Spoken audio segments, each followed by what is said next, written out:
ஒரு சின்ன ஒரு ஸ்டோரி, ஒரு சின்ன கதை. என்னன்னா, 3 பைபிள் கண்காட்சியில கொண்டு போய் வச்சாங்களாம். 3 பைபிள். இந்த 3 பைபிளும் ஒன்னு ஒன்னு பேசிக்கிச்சிங்களாம். பேசுமா, இது சும்மா கதை தான். பேசிக்கிட்டாங்களாம்.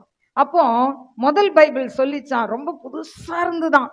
உடனே அடுத்த 2 பேரும் கேட்டாங்களாம், நீ என்ன இவ்வளோ புதுசா இருக்கிறிய, நாங்களாம் எப்படி இருக்கோம், நீ இவ்வளோ புதுசா இருக்கிய அப்படின்னு சொன்ன உடனே அந்த பைபிள் சொல்லிச்சான், இது உனக்கு தெரியாதா, என் எஜமா ரொம்ப ரொம்ப நல்லவர், அவருக்கு கல்யாணத்தப்பம் கொடுத்தாங்களா, அதை என்னை எடுத்து கொண்டு போய் அப்படியே பத்திரமா பீரோல வச்சுட்டாரு, அதனால நான் புத்தம் புதுசா இருக்கிறேன்னுச்சான்.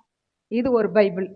2வது பைபிள் சொல்லிச்சான், ஏன் எச்சமானும் ரொம்ப ரொம்ப ரொம்ப நல்லவர் அப்படின்ச்சான். ஏன் அப்படின்னு கேட்ட உடனே அப்ப சொன்னாராம், அப்ப அந்த பைபிள் சொல்லிச்சான், என் எஜமான் எப்படின்னா ஞாயிற்றுக்கிழமை தான் என்னைய தேடுவார், ஞாயிற்றுக்கிழமை என்னைய தேடுன்னு தேடி என்னை எடுத்து நல்லா என்னைய தொடைப்பாரு, தூசியெல்லாம் தொடச்சி ஒரு பேக்குள்ள வச்சு மறைச்சி எடுத்துட்டு போவார், வெளியே கூட காமிக்க மாட்டார், என்னைய மறைச்சி எடுத்துட்டு போவார், என் எஜமான் ரொம்ப ரொம்ப நல்லவர் அப்படின்ச்சான். 3வது பைபிள் சொல்லிச்சான், ஐயோ என் எஜமான் ரொம்ப ரொம்ப பொல்லாதவர், அவர் ரொம்ப ரொம்ப என்னைய என்ன பண்ணுவாரு, என்னைய அதாவது கஷ்டப்படுத்துறாரு. என்னப்பா அப்படி உன்னை கஷ்டப்படுத்துறாருன்னு மற்ற 2 பைபிள் கேட்டுதான்.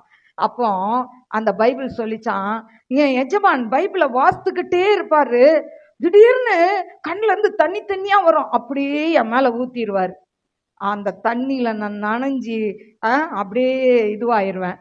அப்புறம் ஏதாவது ஒரு இது வாசித்துக்கிட்டே இருப்பாரு, அவர் மனசுக்கு பிடிச்சதுன்னா போட்டு அது மேல கோடு கிளின்னு கிளிப்பாரு.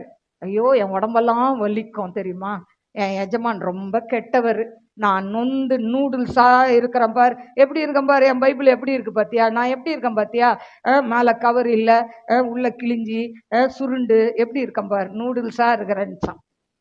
இந்த 3 பைபிள்ல எந்த பைபிளா நீங்க இருக்க விரும்புறீங்க, கொஞ்சம் யோசித்து பாருங்க. ஆண்டவருக்கு நம்ம ஒப்பு கொடுப்போம், செபிப்போம்.